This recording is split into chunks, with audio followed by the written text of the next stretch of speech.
স্বামী আর স্ত্রীর মধ্যে দূরত্ব কেমনে যে বুঝাই রে যুবক, এই মোবাইল কথা কয় না। স্বামী আর স্ত্রীর মাঝে দ্বন্দ্ব, এই মোবাইল। মা বাবা সন্তানের মাঝে দূরত্ব, এই মোবাইল। ছাত্র শিক্ষকের মাঝে দূরত্ব, মোবাইল। মা ছাড়তে রাজি, মোবাইল ছাড়তে রাজি না। ভাই ছাড়বে, বাপ ছাড়বে, টাকা ছাড়বে, বাড়ি ছাড়বে, মোবাইল ছাড়বে না। এই জন্য আল্লাহর কাছে বারবার দোয়া করি, হে আল্লাহ, মোবাইলের গুনাহ থেকে তুমি আমাদের পরিত্রাণ দান করো।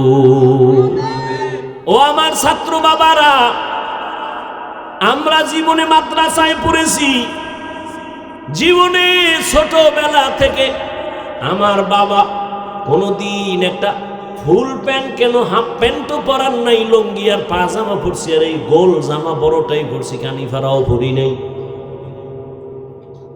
কিন্তু একটা বাংলা লেখা পাইলে ওই কাগজটা সম্মান করে সম্মানের জায়গায় রাখি। আর ও ছাত্র বাবারা, ওই বাংলা পৃষ্ঠার বইয়ের পৃষ্ঠা ছিঁড়া তুমি জোতার মধ্যে ঢুকাইয়া পরীক্ষার হলে যাও নকল করার জন্য।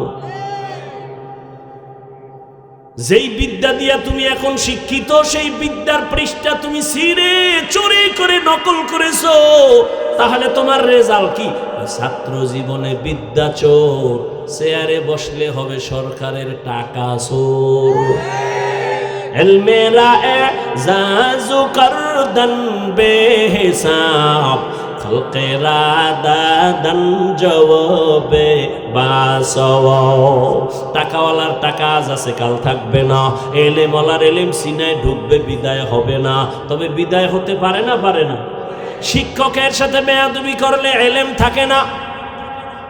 হযরত আলী বলেন, আমাকে একটা অক্ষর যিনি শিখাইছেন তার মূল্য কত? মান আল্লামানি হারফান ইনশাআ বাআ ওয়া ইনশাআ আতাকা। আমাকে একটা অক্ষর যিনি শিখাইছেন তার মূল্য এত, চাইলে আমাকে গোলাম বানাইয়াও রাখতে পারেন, বিক্রিও করে দিতে পারেন। শিক্ষকের সাথে প্রতিবাদ করার কোনো সুযোগ নাই। 2 নাম্বার ব্যবধান, আমি টাকা পাইয়া খুশি না, এলেম পেয়ে খুশি। কেন?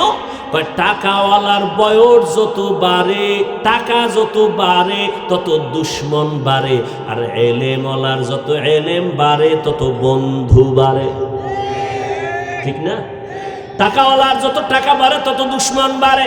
নিজের বউ দুশ্মন, নিজের মাইয়া ফলা দুশ্মন। কি এই নজির বাংলাদেশে নাই? বাবার টাকা পায় না, দেয় না। টাকা নেওয়ার জন্য বাবার গলায় ছুরি ধরছে সন্তান, মাকে মেরে ফেলেছে সন্তান, টাকা দাও। এই জন্য টাকাওয়ালার যত টাকা বাড়ে, দুশ্মন বাড়ে। এলেমওয়ালার যত এলেম বাড়ে, তত বন্ধু বাড়ে। 3 নাম্বার, টাকাওয়ালা যত বয়স বাড়ে, তত সবার ঘৃণা বাড়ে। আর এলেমওয়ালার যত বয়স বাড়ে, সবার মোহব্বত বাড়ে। ঠিক না? টাকাওয়ালা বুড়ো হয়ে গেছে, ছেলেও কয় মরে না কেন? তাই তো টাকা আমি পাই। মেয়েও বলে মরে না কেন? গোপনে ইমাম সাহেব রেখে একটা জালালি খতম লাগাও, বাবা যেন তাড়াতাড়ি খতমে মরে। টাকা পয়সা সব আমি বাতাসে উড়াবো। আর ইলমওয়ালা যত বুড়া হয়, বড় বড় বড় বড় মুহাদ্দিস সাহেবরা লাইনে দাঁড়ায় বড় আল্লাহওয়ালার জুতা সোজা করার জন্য। হযরত আলীর আল্লাহ এত জ্ঞান দান করেছেন। নবী নাই, আবু বকর নাই, খেলাফতের চেয়ারে এখন কে আছেন? ওমর।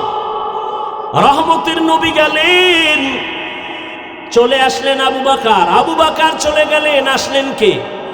ওমর। চেয়ারের মধ্যে বসা, ক্ষমতার মসনদে বসা, পাশে হযরত আলী। হঠাৎ একদিনের ঘটনা, সামনে আদালতে একজন মহিলা আইসা দাঁড়ায় গেল, ডাক দিয়া কয়, খলিফাতুল মুসলিমিন। ওমরের তো বুঝেন কেমন বেডা, যে শয়তান দেখলে দৌড়।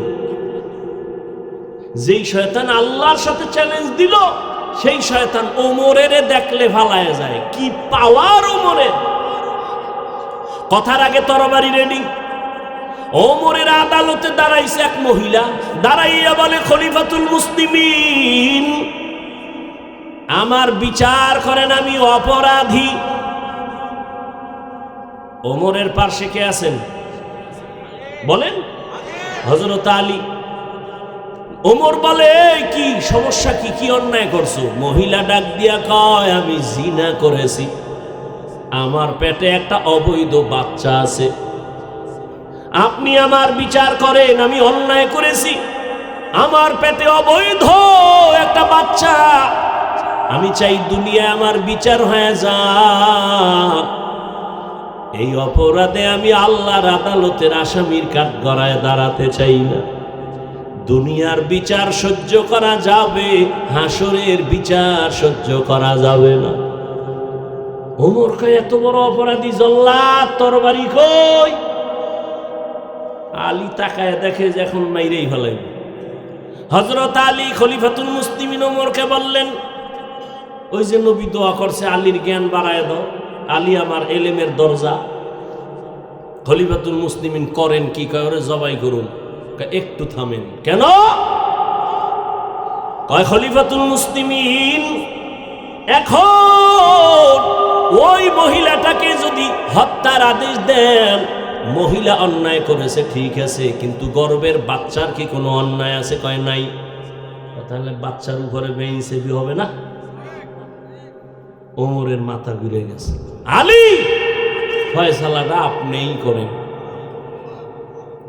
হযরত আলী বললেন, এই আম্মা জান, দিব্যি আরামে নিশ্চিন্তে আপনি বাড়ি চলে যান, বাড়ি যাইয়া আরামে খাবেন আর ঘুমাবেন। দীর্ঘদিন আপনি সন্তান রুষ্টপুষ্ট করার জন্য খানা খাবেন, সন্তান যখন দুনিয়াতে আসবে লালন পালন করে বড় বানাবেন। এক পর্যায়ে সন্তান যখন নিজের পায়ে দাঁড়াবে, এই গর্ভের সন্তান নিজের কদমে যখন চলা শিখবে, জ্ঞান হবে, ওই সময় আপনি আসবেন আদালতে, তখন আপনার একার বিচার করা হবে, সন্তানের উপরে কোনো জুলুম করা হবে না। ওমর ডাক দিয়ে কয়, লাউলা আলিয়ুন লাহালাকা ওমর, আল্লাহর কসম, আজকে যদি আলী তুমি না থাকতা আমার পাশে, আমি যেই ফয়সালা দিছিলাম আমার এটাই জাহান্নামের কারণ হয়ে যেত। আলী তোমার দোয়া কাজে লাগছে, রাসূল দোয়া করেছে, তুমি ইলমের দরওয়াজা, আজ সেটা প্রমাণ হয়ে গেল। ইলমের সম্মান, ইলমওয়ালার সম্মান। আলীপুর বাজারে বিল্ডিং এর অভাব নাই, কিন্তু আল্লাহর কসম একটা বিল্ডিং এর ওই পরিমাণ দাম নাই কোরআনওয়ালা টিনের ঘরের যেই দাম। কোরআনের কারণে এত দাম, ঠিক এই মজলিসটারও কোরআনের বরকতে এই দাম। ঠিক ওই কোরআনের ইলমের কারণে আল্লাহ আমাকেও সে সম্মান দিয়েছেন, একমাত্র কোরআনের কারণে, টাকার কারণে না, ক্ষমতার কারণে না, একমাত্র আল্লাহর দেওয়া কোরআনের ইলমের বরকত। বাচ্চা হারুন রশিদ প্রশ্ন করলো, আমি জাহান্নামী নাকি জান্নাতি, জবাব দাও। 9 বছরের বালক দাঁড়ায় গেল, সিংহাসনে বসলো। আল্লাহ তাআলা তাকেও ইলমের ভান্ডার খুলে দিয়েছেন। বড় বড় আলেমরা তাকায় আছে, 9 বছরের বালক আবার কি বলবে? মাওলায় ক্ষমতা দিলে হয় না, হয় না? ইলমেরা এজাজু করদন বেহিসাব, খলকেরা দাদন জওয়াবে বাসও। বাচ্চা হারুন রশিদ একদিকে রাষ্ট্র চালায়, অন্যদিকে বাচ্চা হারুন রশিদ একজন বড় বুজুর্গ। জানা থাকলে বলেন, হারুন রশিদের বউয়ের নাম কি? জুবায়দা খাতুন। কে সেই জুবায়দা? মক্কায় যাবেন, এখনো সেই জুবায়দার নামে বিশাল বড় পানির ড্রেন আছে, নাম হলো নহরে জুবায়দা। এই ক্ষেত্রে আমি পর্দার আড়ালের আম্মা জান ও বোনদেরকে বলি, ও পর্দার আড়ালের আম্মা জানেরা, বোনেরা, এত বড় ক্ষমতাওয়ালা বাদশা হারুন রশিদ, কিন্তু তার স্ত্রীর কত পাওয়ার। কিন্তু জুবায়দা এমন একজন আল্লাহর গোলাম, হলো আল্লাহর বান্দি, কোরআনে হাফেজা। সুবহানাল্লাহ কোন কোরআনে। শুধু কি তাই, এই জুবায়দার কাজের মহিলা 100। কত? প্রত্যেকটা কাজের মহিলা কোরআনে হাফেজা। জুবায়দা কয়, আমি চাই আমার ঘরের মধ্য থেকে প্রত্যেকটা মিনিট আর সেকেন্ডে যেন কোরআনের তেলাওয়াতের আওয়াজ হয়। আওয়াজ। মহিলা 100 জন কাজের বাক করে দিছে, এই তুমি আধা ঘন্টা তেলাওয়াত করবা, এরপরে কাজে নামবা। আবার এই মহিলা তুমি তেলাওয়াত শুরু করবা, তুমি আবার 1 ঘন্টা তেলাওয়াত করে কাজে নামো। এইভাবে 24টা ঘন্টা জুবায়দা খাতুন কাজের মহিলাকে রেডি করে দিছে, যে কোনো না কোনো মুহূর্ত যেন কোরআন তেলাওয়াত ছাড়া আমার ঘরের মধ্যে আওয়াজ না হয়। কেমন জুবায়দা! আর আমগো ঘরের আম্মাজান বোনদের কাজের লোকের কি হালাত! কত কপাল পোড়া আমরা! ঘরের মধ্যে কোরআন শরীফ আছে, কিন্তু কোন কপাল পোড়া এমনও আছে 20 বছর হইছে, একটা দিন খুইলাও দেখলো না যে কোরআনটা কেমন। এত বয়ান করে হুজুরেরা, দেখি ভিতরটা কেমন। ওরে কোরআন তো এমন একটা কিতাব যেটা খুইলা শুধু তাকায় দেখলেও সওয়াব। ওই যে একটু আগে বলছি বাইতুল্লাহ দেখলে, ঠিক কোরআন দেখো সওয়াব। নবী বলেন, কোরআনের উপরে আঙ্গুল দিয়ে টেনে টেনে তাকাইয়া তাকাইয়া যদি কোরআন তেলাওয়াত করো, চোখের পাওয়ার কোনোদিন নষ্ট হবে না। আল্লাহর কোরআন এত মজার, যার কণ্ঠ যত সুন্দর তার তেলাওয়াত তত। দুনিয়াতে কত কথা শুনি, কবিতা শুনি, 1 বার 2 বার 3 বারের বেশি ভালো লাগে না। আর আমার আল্লাহর কোরআন যত শুনি ততই অন্তরে চুম্বুকের মতো টানে। কথা ঠিক নেই? কিন্তু কপাল বড় খারাপ, ওই কোরআন পড়ানোর জন্য বাবারও ফিকির নাই, মায়েরও ফিকির নাই। এরে আল্লাহর বান্দা, নিজে আলেম হতে পারলেন না, একটা সন্তানকে কোরআন পড়ায়ও যদি বাসায় আসলে শুনতেন, ও বাবা একটু কোরআন তেলাওয়াত কর, সূরা ইয়াসিনটা তেলাওয়াত কর। যেই ঘরে ফজরের নামাজের পরে কোরআন তেলাওয়াত হবে, সূরা ইয়াসিন তেলাওয়াত হবে, ওই ঘরের মধ্যে আমার আল্লাহ ফেরেশতা দিয়া পুরা বাড়ি পাহারা দিবে। জুবায়দা স্বপ্ন দেখছে, বাইতুল্লাহর সামনে দাঁড়াই আছে জুবায়দা। কেমনে দেখছে? স্বপ্নে। খুব খেয়াল করেন, জুবায়দা খাতুন স্বপ্নে দেখে বাইতুল্লাহর সামনে দাঁড়ানো, আর সারা দেশের মানুষ আইসা জুবায়দার সাথে অপকর্ম করে, জেনা করে। এটা খারাপ না ভালো? খারাপ দেখছে, তাই তো? স্বপ্নের ব্যাখ্যাকারী আব্দুল্লাহ ইবনে সিরিন রাহমাহুল্লাহ তার কাছে গেছে, লোক পাঠিয়ে দিছে, যাও এই খাদেমা স্বপ্নের ব্যাখ্যা নিয়ে আসো। আমি বাইতুল্লাহর সামনে দাঁড়ানো, মানুষগুলো এসে আমার সাথে অপকর্ম করে, জিনা করে। তবে স্বপ্নের ব্যাখ্যা নিতে গিয়ে আমি জুবায়দার নাম কইবা না, কইবা একজনে দেখছে। গিয়েছে খাদেমা, যায় বলে এক বড় ব্যক্তি স্বপ্ন দেখেছে, মহিলা বাইতুল্লাহর সামনে দাঁড়ানো, আর সারা দেশের মানুষ এসে তার সাথে জিনা করে। স্বপ্নের ব্যাখ্যাকারী কয়, কে দেখছে? নাম কও। কয় বলা যাবে না, কয় ব্যাখ্যাও দেওয়া যাবে না।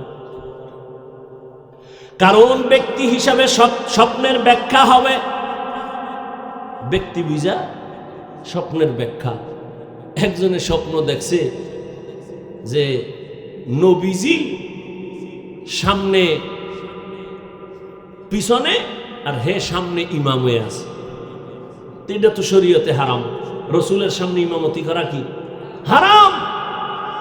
হে তো খুশি, রসুল আমার পিছে নামাজ পড়ে আর আমি ইমাম, খুশি কি? ছেলে কয় হুজুর স্বপ্নের ব্যাখ্যা তো আর সবাই পারে না। সুলাইমান নবীরে আল্লাহ দিছিলেন, ইউসুফ নবীরে স্বপ্নের ব্যাখ্যার এলেম দিছিলেন, এটা আলাদা ফান, আলাদা ইলম। ছেলে যায় আমার আব্বু স্বপ্ন দেখছে একজন ব্যাখ্যাকারীর কাছে। কি? নবী পিছে মুক্তাদি আর আমার আব্বাই কি? কথা কয় না। খুশি কি? স্বপ্নের ব্যাখ্যাকারী কয় তাড়াতাড়ি কাফনের কাপড় কিন, তোর বাপে লাশ হয়ে গেছে।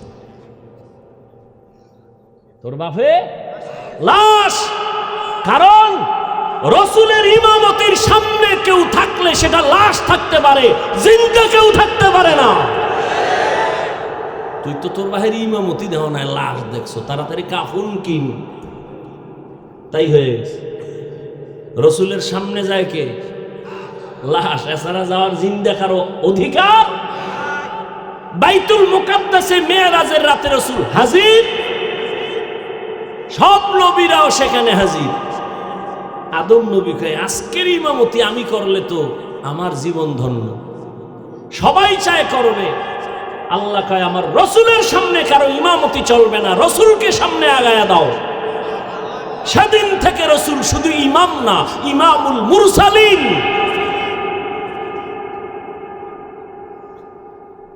এবার কয় নাম কয় নাম কওয়া যাবে না বলে স্বপ্নের ব্যাখ্যা দেওয়া যাবে না। খাদেমা আবার দৌড় গিয়া কয় ও রানী জুবায়দা খাতুন, নাম না বললে স্বপ্নের ব্যাখ্যা দিবে না। কয় যাও নাম গিয়া বলো।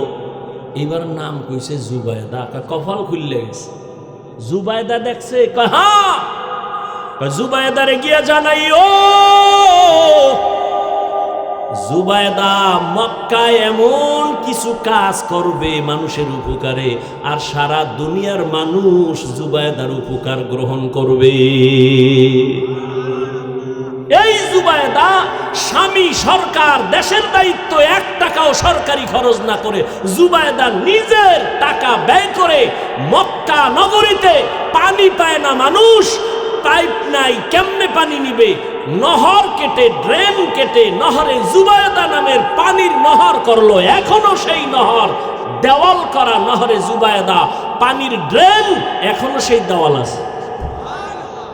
সারা দুনিয়াবাসী উপকার পাইছে না পায় নাই? দেখছেন স্বপ্ন দেখছে কি, ব্যাখ্যা কি?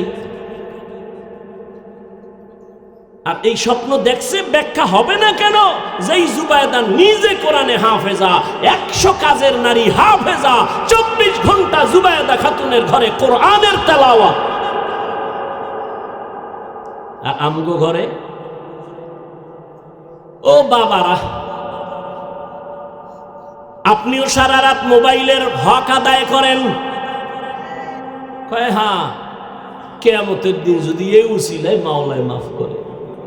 বউয়ের হক আদায় করতে পারি না, মাইয়ার হক পারি না, ছেলের হক পারি না, মোবাইলের হক আদায় করতে কোনো টেনশন নাই। সেদিন এক চোরা আমার কান্দে হাত দিয়ে একটা ছবি তুলতে আইছে। কয় হুজুর একটা সেলফি যদি আল্লাহ উসিলায় মাফ করে। পাগল ছবি তোলার জন্য, সরকারি প্রয়োজন ছাড়া, মদিনার অর্ডার ছাড়া ভিন্ন কোনো কারণে ছবি তোলা 1000 কোটিবার হারাম, কবিরা গুনাহ। বাথরুম দা বাইর হইছি, দেই হ্যাঁ একজনে খাড়াই রইছি। আমি কি তুই ভিতরে আইলি না কেন? তোর এত শখ ছবি তোলা। মরার সময় মোবাইলটা কাফনের ভিতরে নিবি, কবরে যখন ফেরেশতা আইবে বলবি আগে সেলফি পরে প্রশ্ন। মোবাইল লিয়া মর। আহ, ঘরে ঘরে ঘরে ঘরে এই মোবাইলে সারা রাত কবিরা গুনাহ, কবিরা গুনাহ। স্বামী আর স্ত্রীর মধ্যে দূরত্ব কেমনে যে বুঝাই রে যুবক? এই মোবাইল, কথা কয় না। স্বামী আর স্ত্রীর মাঝে দ্বন্দ্ব, এই মোবাইল। মা বাবা সন্তানের মাঝে দূরত্ব, এই মোবাইল। ছাত্র শিক্ষকের মাঝে দূরত্ব, মোবাইল। মা ছাড়তে রাজি, মোবাইল ছাড়তে রাজি না। ভাই ছাড়বে, বাপ ছাড়বে, টাকা ছাড়বে, বাড়ি ছাড়বে, মোবাইল ছাড়বে না। এই জন্য আল্লাহর কাছে বারবার দোয়া করি, হে আল্লাহ মোবাইলের গুনাহ থেকে তুমি আমাদের পরিত্রাণ দান করো। আমি যে ফেসবুক চালাই না, কি হয়েছে? এই পুরুষে আমরা শুনছি ছোটবেলা, পুরুষ জিদ করলে বাদশা হয়, বাদশা। মহিলাগণ আর কর দরকার নেই। পুরুষে জিদ করলে, রাগ করলে কি হয়, আর মহিলারা কি হয় ওটা আর দরকার নাই কর। তো জিদ করতে পারো না যে জীবনে মোবাইলে আর চালাবো না, ফেসবুক দেখবো না, বেগানা নারী দেখি কি হয়। আল্লাহ এই মোবাইলের গুনাহ থেকে আমাদেরকে হেফাজত করে। অনেক কষ্ট হইতেছে, আরে ভাই আমার তো হইতেছে, তারপর আপনাদের দোয়ার জন্য চালাচ্ছি। পৃথিবীতে কথা বলার মতো কষ্টের কোনো আর কাজ নাই। তাও যদি টাইম মতো ঘুম না হয়, বা কুত্তার মতো সারা দেশে দৌড়। এরপরে এক লাইনের মানুষ হইলে বোঝা যায় চোখ বন্ধ করে একটা টান দিয়ে গেছে গিয়া। মানুষ যদি হরেক লাইনের, এক এক মেজাজের এক একজন, কথা ঠিক না? গরম কথা কইলে কয় হুজুরের ইমান বেশি গরম, এখন যাইব না। ঠান্ডা ওয়াজ করলে কয় পরের বাড়ি খাইয়া ইমানের হাওয়ার শেষ। কি শব্দ হুজুর কয় ভাই দাওয়াত কা আলহামদুলিল্লাহ, আমনের বাড়ি কয় নাউজুবিল্লাহ। ভাইরা আমার,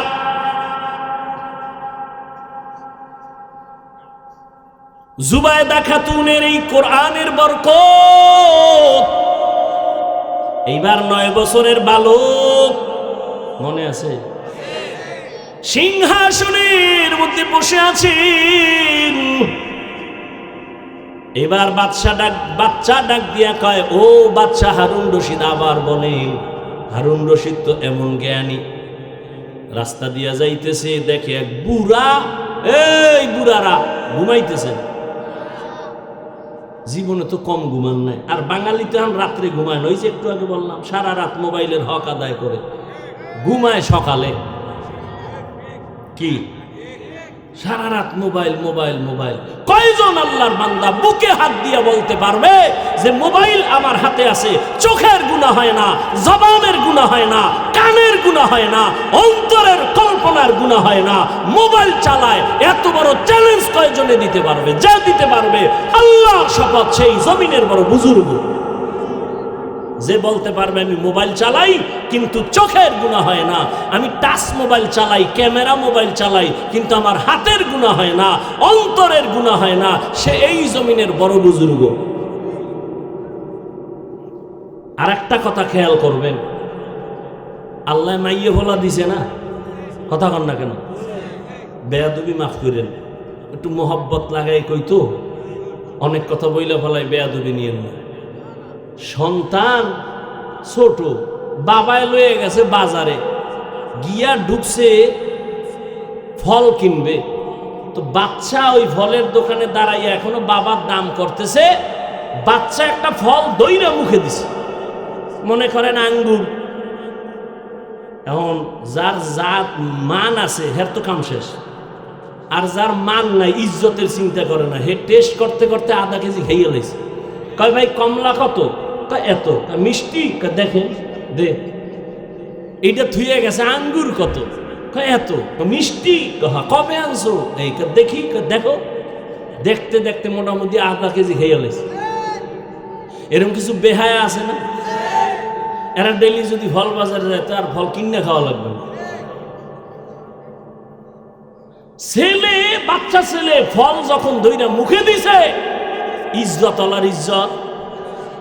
ফল থুইয়া বাচ্চার হাতটা ধরে ডাইরেক্ট বাসায় দৌড়, ঘরে ঢুইকা বিবি রেখা, এই বিবি আমার ইজ্জত শেষ। কেন?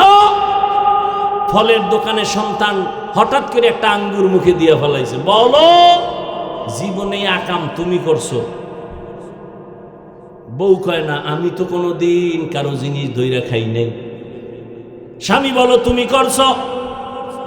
স্বামী বলে আল্লাহর কসম আমি কোনোদিন অন্যের জিনিস ধরি নাই।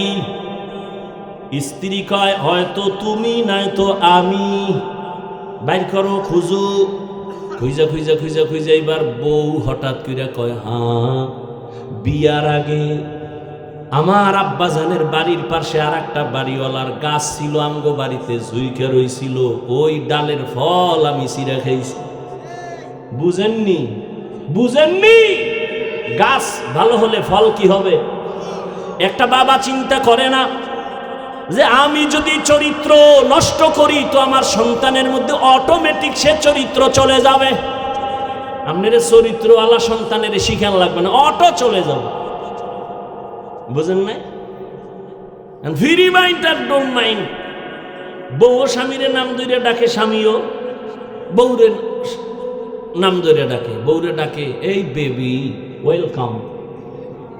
বেবিও স্বামীরে ডাকে হৃদয়, পানি দাও। আল্লাহ দিছে সন্তান, কেউ ভাই নাম ধরে ডাকেন কেন? কয় ডোন্ট মাইন্ড, ফ্রি মাইন্ড। তো সন্তান বড় হইয়া দেহে এ কয় বেবি, হে কয় সাগর, হে কয় হৃদয়। এখন বাচ্চাও শিখছে ডাক দিয়ে কয় বেবি, ভাব দে। কিছুদিন পর কয় হৃদয়, টাকা দে। আচ্ছা 2 দিন শোনা যায় সন্তান খুবই আব্বু আম্মু এটি কয় না, মাথা গরম।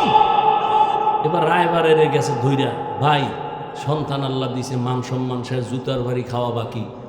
সন্তান নাম দইরা ডাকে, মাইনসি শুনলে তো জুতা দিবে। কি করা যায়? কয় বুদ্ধি একটাই, সন্তানের মাঝখানে বসাইয়া তুমি বউরে কবা একবার আম্মু, বউ তোমারে কইবে একবার আব্বু। এইভাবে প্র্যাকটিস করো তো সন্তানও শিখবে আম্মু আম্মু, নাইলে এছাড়া আর কোনো উপায় নেই। ফ্রি মাইন্ডের কপাল। জিন্দেগি মে বন্দগি তু করনা হে, जिंदगी में बंदगी तू करना है,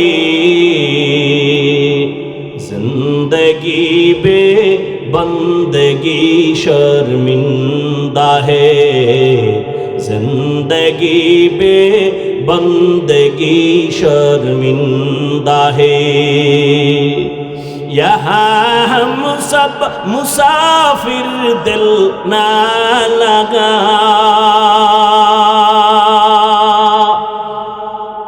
यहाँ हम सब मुसाफिर दिल ना लगा,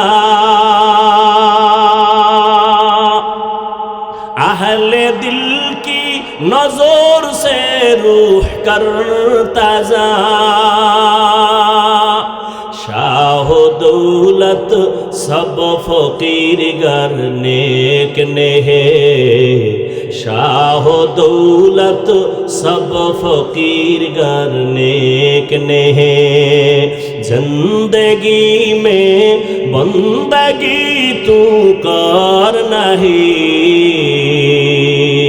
जिंदगी में बंदगी तू करना है, जिंदगी बे बंदगी शर्मिंदा है, जिंदगी बे बंदगी शर्मिंदा है। এরে নবীর উম্মত, 9 বছরের বালক ডাক দিয়া বলেন, ও বাদশা প্রশ্নটা কি আবার করেন? বলে আমি জান্নাতি নাকি জাহান্নামী বলো। 9 বছরের বালক ডাক দিয়া কয়, বাদশা জাহাপনা, আপনার জীবনে এমন কোন ঘটনা ঘটছে কিনা? বলে কি? কয় আপনি চাইলেই গোপনে গুনাহ করতে পারতেন, জেনা করতে পারতেন, কিন্তু আল্লাহর ভয় করেন নাই। বাদশা হারুন রশিদ বলে, আল্লাহর কসম, এইরকম একদিন আর 2 দিন না, অনেক অবস্থা হয়েছিল। আমি চাইলেই গুনাহ করতে পারতাম, চাইলেই জিনা করতে পারতাম, কিন্তু আল্লাহর ভয়, আমি কোনো বাধা ছাড়া আমি সুযোগ পাইয়াও গুনাহ করি নাই। আল্লাহর আযাবের ভয় আমি ফিরে গেছি। 9 বছরের বালক ডাক দিয়া কয়, আল্লাহর কসম, নিশ্চিত আপনি জান্নাতি। অন্য উলামায়ে কেরামের মাথা গরম হয়ে গেল। এই 9 বছরের বালক আমরা সবাই ফতুয়া দিলাম বাদশাকে কোনোদিন কোনো বাদশা কেন কোনো মানুষকে জান্নাতি বলা যাবে না, জাহান্নামী বলার উপায় নাই। তুমি বলেছো বাদশা হারুন রশিদ জান্নাতি, দলিল। বাচ্চা কয় এত টেনশন কেন, আমি আল্লাহর কোরআনের আয়াত দিয়ে দলিল দিব। বলে দাও 9 বছরের বালক, আমি যে আয়াত দিয়ে আজকে বয়ান শুরু করেছি আয়াতটা তেলাওয়াত করে শুনাইলেন। ওয়া আম্মা মান খাফা মাকামা রাব্বিহি ওয়া নাহান নাফসা আনিল হাওয়া ফাইন্নাল জান্নাতা হিয়াল মাওয়া।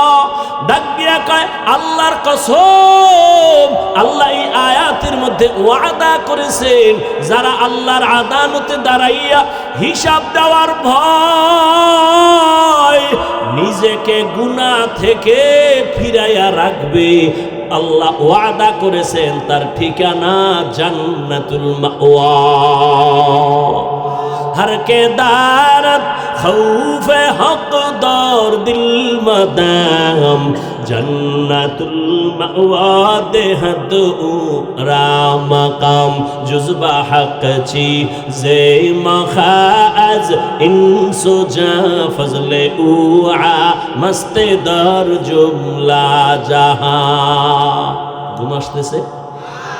আর একটু সামনে আগাবো, একটা কেচ্ছা শুনাবো। কেচ্ছা শুনবেন? আমার নামে তো এমনি বদনাম আছে, হাফিজুর রহমান কেচ্ছা কাহিনীর ওয়াজ করে, বলে না? বলে না? বলে। যারা বলে ওরাও সিফায় দাঁড়ায় দাঁড়ায় শুনতেছে কি কই। সাথে পাইলে সামনে ফেলে জিগাইতাম তুই এই জোকা খোদায় আনলে করুন কি? হ্যাঁ, বান্দা চাইলে কিছুই হয় না, আল্লাহ চাইলে। যে আবু জাহাল আমার নবীর দুশমন, ঘুরে ঘুরে ঘুরে ঘুরে বলে মুহাম্মদের কাছে যাইবা না, পাগল হয়ে গেছে। ওই আবু জাহিল্লা রাতের গভীর নবীর ঘরের কিনারায় গোপনে দাঁড়ায় দাঁড়ায় রহমতের নবীর জবানে কোরআন তেলাওয়াত শুনে। কি আবু জাহাল, তুমি আবার গালি দিয়ে আবার ভিতরে এক গোপনে চুরি করে শুনো কেন? কয় যতই বিরোধিতা করি জবান মুহাম্মদের এত নিষ্ঠ, তেলাওয়াত শুনলে কলিজা ঠান্ডা হয়ে যায়। নবীর তেলাওয়াত কত মজা। আমগো তেলাওয়াত মক্কা মদিনার ইমামের তেলাওয়াত করে আর মানুষ কাঁদতেছে, তাহলে নবীর তেলাওয়াত আরো কত মজা হবে। আলহামদুলিল্লাহি রাব্বিল আলামিন আর রহমানির রহিম মালিক ইয়াউমিদ্দিন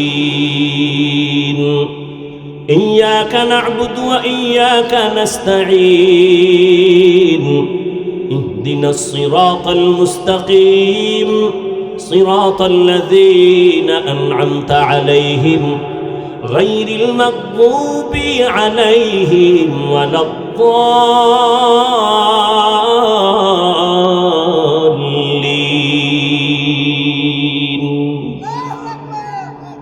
আল্লাহর কালাম যত শুনি ততই মজা। কেমন এটা আল্লাহর আসমানি আওয়াজ। তবে এখানে একটা জবাব দেই, যারা বলো কেচ্ছা কাহিনীর ওয়াজ করি, শুনে রাখো রে বাবা, অন্তরকে পরিশুদ্ধ করে নাও। পৃথিবীর শ্রেষ্ঠ কেচ্ছা কাহিনীর কিতাবের নাম হলো কোরআন। বলার সময় নাই, 2000 আয়াতে আছে কোরআন শরীফে শুধু কেচ্ছা কাহিনী। কেচ্ছা কাহিনীর শ্রেষ্ঠ কিতাবের নাম কোরআন। তুমি কি বুঝো? জমিনের মধ্যে শ্রেষ্ঠ কেচ্ছা কাহিনীর কিতাব হলো হাদিস। এরপরেও আমরা দুই একটা কেচ্ছা কাহিনী কোরআন হাদিসের বাইরেও যদি শুনাই, তবে সোনা বন্ধের গান শুনাই না। আমরা এমন কেচ্ছা শুনাই যাদের কেচ্ছা শুনলে মানুষের দিল নরম হয়, চোখে পানি আসে। এরে নবীর আশিক আল্লাহর ওলিদের কিচ্ছা, চোখে পানি আসবে। ভালো করে বুঝো। ওই রকম একটা কেচ্ছা আমি আপনাদের শুনাই, পর্দার আড়ালের আম্মা জানদের জন্য শুনাই। হে আম্মা জানেরা, আপনারা যে কত ধন্য, কত দামি নারী, সমস্ত নবীদের মায়ের মতো মা, আপনারা সাহাবায়ে কেরামদের মায়ের মতো মা, আপনারা এত দামি। আয়েশা রাদিয়াল্লাহু আনহার মতো দামি, ফাতেমা রাদিয়াল্লাহু আনহার মতো দামি, খাদিজা রাদিয়াল্লাহু তাআলা আনহার মতো দামি। কেমন আল্লাহ আপনাদের দামি বানাইছেন। ইসমাইল নবীর মা হাজেরা আলাইহিস সালামের মতো দামি। এরে আম্মা জান, আপনারা ঈসা নবীর মা মারিয়াম আলাইহিস সালামের মতো দামি। আপনারা বেঈমান ফেরাউনের নাম আপনারা জানেন। ওই ফেরাউনের স্ত্রীর নাম কি? আসিয়া। কত দামি নারী। রহমতের নবী বলেন, কিয়ামতের দিন জান্নাতের ভেতরে আসিয়ার সাথে আমার বিবাহ হয়ে যাবে। এরে আম্মা জান, আপনাদের জীবন বড় ধন্য। আল্লাহর আপনাদের মতো একজন দামি নারী 5 ওয়াক্ত নামাজ পড়ে, স্বামীর মাল হেফাজত করে, সন্তানগুলোকে আদর্শওয়ালা বানানোর চেষ্টা করে। এরে আম্মা জান, ইমাম গজালি বলেন, একটা সন্তান মায়ের আদর্শই বেশি নেয়, কারণ বাবায় কাজে ব্যস্ত। একটা সন্তান মায়ের কাছে সময় বেশি কাটায়। আম্মাজানের আদর্শ যা হয় সন্তানের মধ্যে তা চলে আসে। এরে আম্মাজান স্বামীরও খেদমত করে, সন্তানেরও খেদমত করে, আদর্শওয়ালা বানানোর চেষ্টা করে। কিন্তু এমন এক হালাত, সংসার বড় অভাবের সংসার। কাজ করলে চুলা আগুন জ্বলে, কাজ যদি না করে স্বামী, কাজ চুলা আগুন জ্বলে না। এমন একটা পর্দাওয়ালা নারী ছোট ছোট বাচ্চা নিয়ে ঘর করে, স্বামী বড় অসুস্থ, সন্তানগুলোর চুলায় খানা নাই, ঘরেও কোনো আয়োজন নাই। 1 দিন আর 2 দিন আর 3 দিন সন্তানগুলো এক পর্যায়ে কান্নায় ক্ষুধার তৃষ্ণায় পাগল হয়ে যায়। সন্তান মা যতই কষ্ট করুক না কেন, মা সন্তানের কান্না সহ্য করতে পারে না। মা বাবায় না খাইয়া সময় কাটায়, সন্তানের না খাওয়াইয়া কাটাইতে পারে না। ও আল্লাহর বান্দারা, এই জীবনে মা বাবার কষ্ট, ওই মা বাবার চোখের পানি আর দোয়া ছাড়া কোনো সন্তান বড় হওয়ার কোনো রাস্তা নাই। কত মা বাবা কত গরিব, কষ্ট করে সন্তানের মানুষ বানাইছে। ও আল্লাহর বান্দারা, ওই আল্লাহর আবেদা বান্দি, ও পর্দার আম্মা জানেরা খেয়াল করেন, ওই আল্লাহর বান্দি এক পর্যায়ে এতটা নিঃস্ব, সন্তানের আর খানাও দিতে পারে না, কামাই রুজিও বন্ধ হয়ে গেল। এক পর্যায়ে সন্তান মাটিতে গড়াগড়ি খায় আর কান্না করে, খানা কেমনে দিবে? মায়ের কলিজাটা ফেটে যায়, নিজে না খাইয়া মরতে রাজি, বাচ্চার কান্না সহ্য করতে পারি না।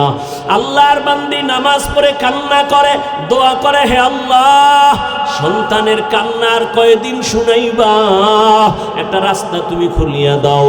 আল্লাহর বান্দি এক পর্যায়ে হঠাৎ তার অন্তরের মধ্যে একটা চিন্তা চলে আসলো, আমার বাড়ি থেকে একটু দূরে অন্য গ্রামে এক টাকাওয়ালা বসবাস করে, যদিও লোকটার আখলাক ভালো না, তবে ওখানে যাইয়া আমি নিরুপায় হইয়া বাচ্চার জন্য কিছু টাকা ধার নিয়ে আসি, আমার বাচ্চার খানার আয়োজন করব।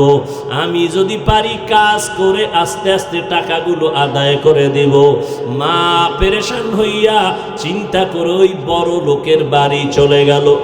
ওই বড় পর্দাওয়ালা নারী, আমার দরজায় কেন আসছো? আল্লাহর বান্দি চোখের পানি ছেড়ে কাঁদে আর ডাক দিয়া কয়, সাহেব বেয়াদবি মাফ করবেন, আমি বড় অসহায় গরিব, বাচ্চাগুলো কান্না ক্ষুধার তৃষ্ণায় চোখের পানি ছেড়ে কান্না করে, একবেলা খানা দিতে পারি না, মা হইয়া কান্নাও সহ্য করতে পারি না। ও ভাই, যদি একটু আপনি দয়া করতেন, আমাকে কিছু টাকা ধার দিবেন, আমি আপনার টাকা আস্তে আস্তে দিয়ে দিব, কামাই রুজি করিয়া।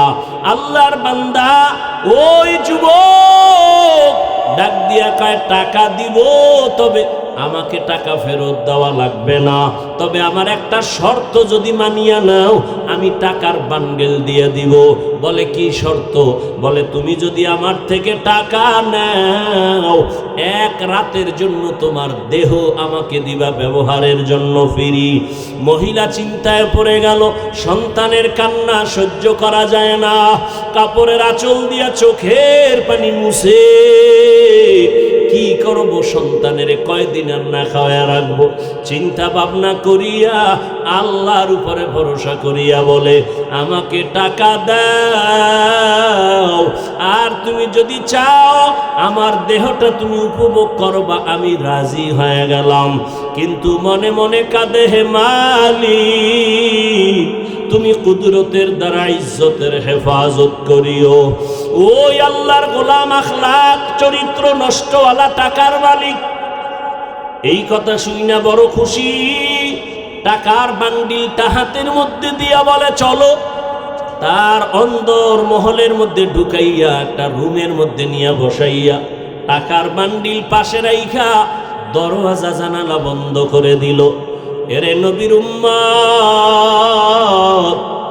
ওই মহিলার গায়ে এখনো হাত লাগায় নাই, টাচ করে নাই, কিন্তু ওই গুনাহগার বান্দা দেখে মহিলা বসে বসে হাউ মাউ করে কান্না করে আর চোখের পানি মুছে। এবার ডাক দিয়া কয়, রে বোন তুমি কেন কান্না করো? আমি তো তোমারে টাচ করি নাই, তোমার টাকাও তো আমি নিয়ে যাই নাই, তুমি আবার কেন এই রুমের মধ্যে বসে কান্না করো? আল্লাহর বান্দি চোখের পানি ছেড়ে কয়, ভাই আমার এই জীবন, আমার বাবা বড় কষ্টের জীবন দিয়ে আমাকে বড় বানাইছেন, আমার জীবনে একটা চরিত্রের কলঙ্কের দাগ নাই। আজ আমি সন্তানের খানার জন্য নিরুপায়, আমি সন্তানের মায়া সহ্য করতে পারি না। একটা মা সন্তানের দূরে রেখে যত ভালো খানা ঘরে তৈরি হয় মা কখনো মুখে দেয় না, সন্তানের চিন্তায় বড় ব্যস্ত। আমি মা ভালো খাবো না জানি সন্তান কত কষ্টে জীবন কাটায়। মা ডাক দিয়া কয়, রে ভাই তুমি আমার শরীরের মধ্যে টাচ করো নাই, আমার জীবনে আমাকে কোনো বেগানা টাচ করে নাই। আজ আমার কপাল এত খারাপ, আমার সন্তানের খানা ক্ষুধার তৃষ্ণা আমি বাধ্য হইয়া তোমার সামনে আসি। তোমাকে দেখি তুমি দরওয়াজা জানালা বন্ধ করেছো, কিন্তু আমি তো ভয় পাই আমার মালিক দুনিয়ার কেউ দেখবে না, তবে আমার আল্লাহর দেখার দরজা কেমনে বন্ধ করবা? আমার আল্লাহ তো কোরআনে ওয়াদা করেছেন, ফাইনামা তুআল্লু ফাসাম্মা ওয়াজহুল্লাহ। ওরে বান্দা তুই কই দৌড়াইতেছো? যেদিকেই যাবি সেদিকেই আমি আল্লাহ হাজির। ওয়াহুয়া মাআকুম আইনামা কুনতুম। আমার আল্লাহকে ফাঁকি দেওয়ার কোনো উপায় নাই। ওরে আজ আমার জীবনে কেউ আমার শরীর টাচ করে নাই, গুনার আসর লাগে নাই। আজ আমার কপাল কেন এত খারাপ? সন্তানের অভাবে পড়িয়া আজ আমি একটা জিনার জন্য রুমের মধ্যে আটকায় গেলাম। আমার মাওলা কি আমার ইজ্জত রক্ষা করবেন না? মহিলার কান্না এত বিভোর, রহমতের নবী হাদিসে ঘটনা উল্লেখ করেছেন। ওই মহিলার কান্না ওই বড় জিনাকারের অন্তরের মধ্যে দাগ কেটে গেল। ওই জিনাকার একটা চিৎকার দিয়া কয়, ও আল্লাহর বান্দি, তোমার জীবনে কেউ টাচ করে নাই, এমন জায়গায় তুমি আছো, এখনো আমি টাচ করি নাই, মাত্র আমি একা। তোমার শরীরে একজন ব্যক্তি টাচ করার জন্য রুমে ঢুকাইলাম, একজনের কারণেই যদি তুমি আল্লাহর আযাবের ভয় পাও, তো আমি বান্দা তো জীবনে একটা না দুইটা না কত শত শত জিনা করেছি। আমার এই চোখ দিয়া কত জিনা করেছি, জবান দিয়া জিনা করেছি। মনে হয় যেন আমার পশমের গোড়ায় গোড়ায় গুনার আগুন লাগানো। এই জীবনে কত অন্যায়, কত অন্যায়, এই জীবনে কত বেগানার সাথে কথা বলেছি। আমি একজন আর দুইজন না কত শত গুনাহ করেছি, জিনার শিকার করেছি। ওরে তুমি যদি এক জায়গায় আইসা এখনই কান্না করো আল্লাহর ভয়, আমার তো গলায় রশি লাগাইয়া কান্না করা দরকার। ও আমার কলিজার যুবক, ওরে ওই আল্লাহর বান্দি যদি এত ভয় কান্না করে, আর ওই যুবকও যদি তওবার জন্য তৈরি হইয়া যায়, ওরে এই যুবক কান্না কইরা বলে, ও বোন টাকার বান্ডিল নিয়ে যাও, আর আমাকে দেওয়া লাগবে না, আমি তোমার শরীরে আর টাচ করব না, তুমি তোমার চরিত্র সতীত্ব নিয়ে তুমি যাও, সন্তানের মুখে গিয়া খানা দাও, আমি আর তোমার শরীরে হাত লাগাবো না। তবে তোমার মনে হইল তুমি আল্লাহর পেয়ারা বান্দি, আমার মনে হইল তুমি বড় আবেদা, বড় সালেহা, বড় ইবাদত করনে ওয়ালা, তুমি বোধহয় তাহাজ্জুদ পড়ো বলে হা, তুমি বোধহয় পর্দা করো বলে হা, কয় আমি গুনাহগারের জন্য একটু দোয়া করিও। ওরে তুমি যদি আমার মাওলার জাহান্নামের আযাবের ভয় যদি তুমি কান্না করো, জানি না ওই জাহান্নাম জানি কত ভয়ঙ্কর, আল্লাহর আদালত না জানি কত ভয়ঙ্কর। মহিলা বলে, হ্যাঁ আল্লাহর আযাব বড় ভয়ঙ্কর। কিয়ামতের ময়দানে আমার আল্লাহ সেদিন রাগ নিয়ে আওয়াজ দিবেন, লিমানিল মুলকুল ইয়াউম লিল্লাহিল ওয়াহিদিল কাহ্হার। আল্লাহ পাকের কুদরতি রাগের আওয়াজে হাসরের ময়দানটা থরথর করে কেঁপে উঠবে। ওরে গুনাহগারেরা পাগলের মতো চিল্লাইবে। নবী বলেন সব নবীরা পর্যন্ত বেকারার হয়ে যাবে। আল্লাহ পাক আবার আওয়াজ দিবেন, ওয়ামতাজুল ইয়াউমা আইয়ুহাল মুজরিমুন। ও জিনাকারেরা, ও বেনামাজিরা, ও গুনাহগারেরা, আজকে আমি আল্লাহ আমার গোলামদের ডান হাতে আমলনামা দিয়া জান্নাতে পাঠাইয়া দিব। তোমরা যারা গুনাহগার নেককারদের থেকে আলাদা হও। গুনাহগারেরা নেককারদের থেকে আলাদা হইতে চাইবে না। তখন আমার আল্লাহ আরো রাগ হইয়া এমন ভাবে কুদরতি একটা বাঁচুনি দিবে, গুনাহগারেরা জাহান্নামে চিটার মতো উড়িয়া উড়িয়া গিয়া জাহান্নামের দরজায় গিয়া দাঁড়াবে। আমার আল্লাহ আওয়াজ দিবে, রে ফেরেশতা, নেককার দিকে ডাইন দিকে লাইনে দাঁড় করাও, আমি ডান হাতে আমলনামা দিব।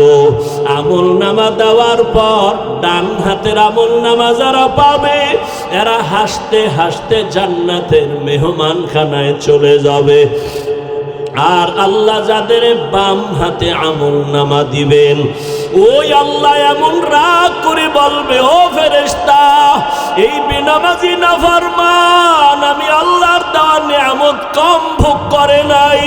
আমার দেওয়া পানি, আমার দেওয়া চাঁদের আলো, সূর্যের আলো, আমার দেওয়া সব নিয়ামত, ওরে আমি আল্লাহ ওরে ঘুমের থেকে না উঠাইলে কোনোদিন সজাগ হতে পারতো না।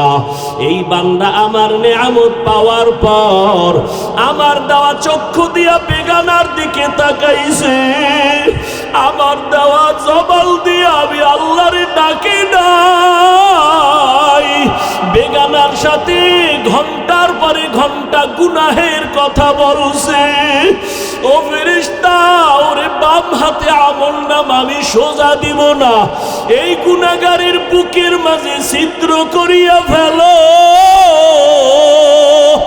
বুকের মাঝে ছিদ্র করিয়া বাম হাত বুকের মাঝে ঢুকাইয়া পিঠের থেকে বের করো।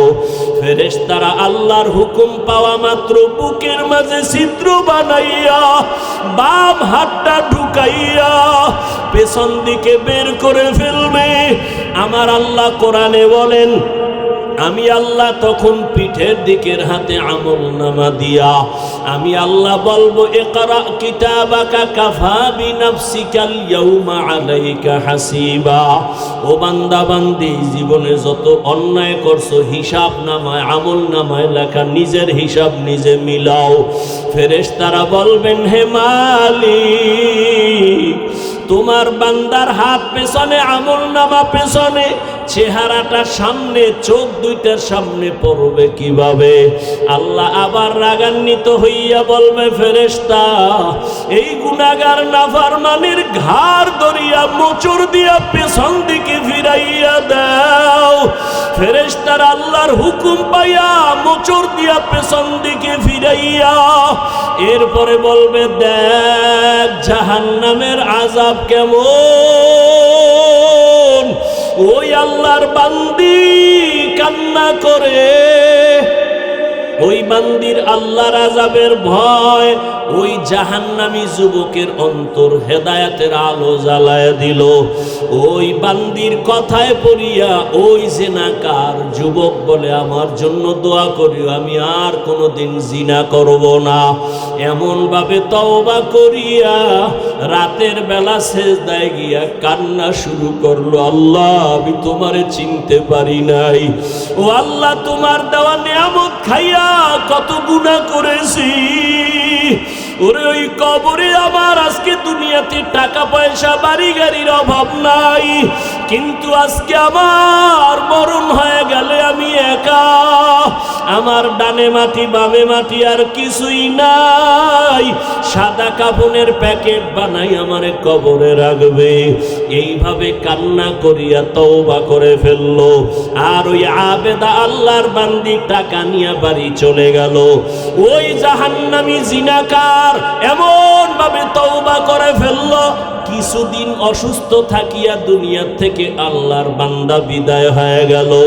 ওই সময় নবী হাদিসে লেখছেন, ওই সময় ভালো মানুষ যদি মারা যাইতো, তার বাড়ির দরওয়াজার মেইন গেইটে একটা লেখা উঠা থাকতো। কে লেখতো কেউ জানতো না, ভালো থাকলে লেখা থাকতো লোকটা বড় ভালো, আবার গুনাহ নিয়ে কবরে গেলে লেখা থাকতো বাড়ির গেইটে লোকটা বড় খারাপ। ওই আল্লাহর বান্দা যখন দুনিয়ার থেকে বিদায় হয়ে গেল, এলাকার সবাই বড় খুশি। একটা গুনাহগার জালেম সন্ত্রাসী চলিয়া গেল, আমরা বড় নিস্তার পেয়ে গেলাম, শান্তির জীবনে বাস করব। কিন্তু সবাই রওয়ানা, বাড়ির দরজার গেইটে কি লেখা আছে দেখব। সবাই বাড়ির গেইটে গিয়া তাকায় দেখে আরবি একটা শব্দ লেখা, হাদিসের ভাষা। নবী হাদিসে বলেন, ওই বাড়ির গেইটে গিয়া লেখা দেখে সবাই আরবিতে লেখা, কদ গফারাল্লাহু লিল কিফলি। ওই বান্দার নাম কিফলুন, ওই বান্দার কিফলি নামের বান্দার নামে আরবি লেখা, কদ গফারাল্লাহু লাকা লিল কিফল। এই লেখা দেখা মানি হলো আল্লাহর ঘোষণা, ওই বান্দা তোমার জীবনের গুনাহ মাফ হয়ে গেছে, আল্লাহ তোমাকে মাফ করে দিছে। ও কিফলি নামের বান্দা, কদ গফারাল্লাহু লাকা, কদ গফারাল্লাহু লিল কিফল। এই লেখা দেখা মানুষ পেরেশান হয়ে গেল। এলাকার চিহ্নিত জাহান্নামী গুনাহগার জিনাকার, ওর বাড়ির দরওয়াজায় এই লেখা কেন আসলো? সবাই আশ্চর্য হয়ে গেল, আল্লাহ নাকি তাকে মাফ করে দিয়েছেন। সবাই তদন্ত শুরু করলো, ব্যাপারটা কি? খুঁজতে খুঁজতে খুঁজতে খুঁজতে পাইল ওই আবেদা মহিলার ঘটনা। সবাই মহিলার বাড়ি চলে গেল, মহিলাকে আইনা ওই বাড়ির দরজায় দাঁড় করাইয়া এরপরে সব ঘটনা শুনলো। মহিলা ডাক দিয়া কয়, আমি আল্লাহর একজন গুনাহগার বান্দি, জীবনে আমার শরীর কেউ টাচ করে নাই বেগানা, আমি চোখ দিয়ে কোনো বেগানা দেখি নাই, আমি গুনাহ করি নাই, সন্তানের ক্ষুধার তৃষ্ণা মিটাইতে এই জিনাকারের বাড়ি আসছি, টাকা দেওয়ার শর্তে আমারে রাতের বেলা ব্যবহার করবে। আমাকে রুমের মধ্যে যখন ঢুকাইছে আমি কান্না শুরু করে দিছি আল্লাহর আযাবের ভয়, আল্লাহর আযাবের ভয়। আল্লাহ কোরআনে ওয়াদা করেন, যারা আমার আদালতে দাঁড়াইয়া হিসাব দেওয়ার ভয়, যারা গুনাহ থেকে নিজেকে বাঁচাবে, তওবা করবে, আল্লাহর কাছে বলবে, হে মালিক, আমার মতো গুনাহগার কেউ নাই, আজকে থেকে তওবা করলাম, আর চোখের গুনাহ করব না, জবানের গুনাহ করব না, হাতের গুনাহ করব না, অন্তরের কল্পনায় গুনাহ করব না। ও এলাকার মা বোনেরা, ও বৃদ্ধ বাবাজিরা, ও কলিজার যুবক বাবারা, একটু চিন্তা করো, গুনাহ করতে করতে যদি তুমি লাগাতার করো আর না ছাড়ো, এই গুনার চরিত্র তোমার সন্তানের মধ্যে চলে যাবে, সন্তানও দিন দিন খারাপ হতে থাকবে। তোমাকে দেখাইয়া গুনাহ করা লাগবে না, গোপনেও যদি গুনাহ করো সন্তানের মধ্যে ওই গুনার আসর চলিয়া যাবে। এই জন্য এখনো সময় আছে, তওবা করে নাও। ও পর্দার আড়ালের মা বোনেরা, আল্লাহর কাছে তওবা করেন। আপনার মতো কত মা কত বোন এখনো নামাজ ছাড়ে না, বেপরদায় চলে না, স্বামীর মাল নষ্ট করে না, মোবাইলে চরিত্র বিক্রি করে না। ও বাবাজিরা, ও যুবক বাবারা, এখনো কি তওবা করবা না? আল্লাহর আযাবের ভয়, হিসাব দেওয়ার ভয়। জীবনে তো গুনাহ কম করো নাই, গুনার খবর আমার মা বাবা আপনজন কেউ জানে না। আল্লাহ জানিয়াও রাগ করে সম্মানের জায়গা থেকে ফালাইয়া দেয় নাই। এখনো তওবা করো আর মনে মনে আমার আল্লাহকে ডাকো, ও দয়ার মালিক, জীবনে কত গুনাহ করেছি আমার কেউ জানে না, মাওলা তুমি জানিয়া রাগ কইরা সম্মানের জায়গা থেকে ফালাইয়া দাও নাই। ও আল্লাহ, গুনার কারণে তুমি খানা বন্ধ করো নাই, গুনার কারণে তুমি কারো সামনে ইজ্জত নষ্ট করো নাই। আজকে থেকে তওবা করলাম, আর গুনাহ করব না। দুনিয়াতে একটা বেতের বাড়ি সইতে পারি না, একটা মশার কামড় সইতে পারি না। ওরে গুনাহ নিয়ে কবরে গেলে জাহান্নামের গরম, ওই কবরে মাটির চাপ, সাপ বিচ্ছুর কামড় কেমনে সহ্য করবা? তওবা করার মতো যদি কারো অন্তর তৈরি হয়, গুনার কারণে দিলটা পাথর, চোখে পানি নাই, অথচ আল্লাহ কোরআনে বলেন, সুম্মা কাসাত কুলুবুকুম মিন বাদি যালিকা ফাহিয়া কাল হিজারা আও আশাদ্দু কাসওয়া ওয়া ইন্না মিনাল হিজারাতি লামা ইয়াতাফাজ্জারু মিনহুল আনহার ওয়া ইন্না মিনহা লামা ইয়াশাক্কাকু ফায়াখরুজু মিনহুল মা ওয়া ইন্না মিনহা লামা ইয়াহবিতু মিন খাশিয়াতিল্লাহ ওয়া মাল্লাহু বিগাফিলিন আম্মা তা'মালুন। আল্লাহ কোরআনে বলে, ও মানুষ, তোদের কলব কেন এত শক্ত? পাথরের থেকেও কি শক্ত হয়ে গেল? অথচ জাহান্নামের আযাবের ভয়, কত পাথর কান্না করে ঝর্ণা ধারা প্রবাহিত করেছে, ওই যে পাথরগুলো পানি ফেলে ঝর্ণার মতো। আল্লাহ কোরআনে বলে, ওরা পানি ফেলে না, জাহান্নামের আযাবের ভয় কান্না করে। কিছু পাথর আছে টপ টপ করে পানি ফালায় আর কাঁদে। আবার কিছু পাথর আছে জাহান্নামের ভয়ে ফেটে যায়, এক জায়গা থেকে আর এক জায়গায় পড়ে যায়। আল্লাহ কয়, ও মানুষ এত খারাপ কেন? তোমার কলম কি পাথরের থেকেও শক্ত? পাথর যদি জাহান্নামের ভয় কান্না করে, তোমার চোখে কেন পানি আসবে না? ও আল্লাহর বান্দারা, 2 ফোঁটা চোখের পানি পাঠাও।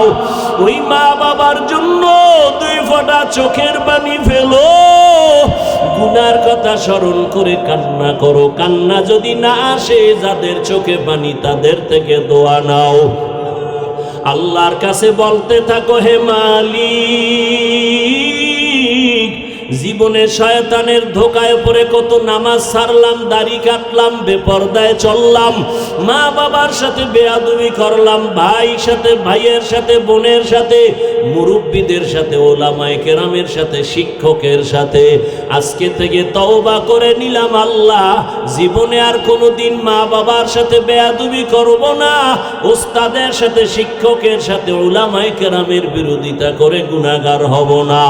মা বাবার দোয়া নিয়া, মুরব্বীদের দোয়া নিয়া, বড়দের দোয়া নিয়া আর গুনাহ থেকে ফিরে থাকবো।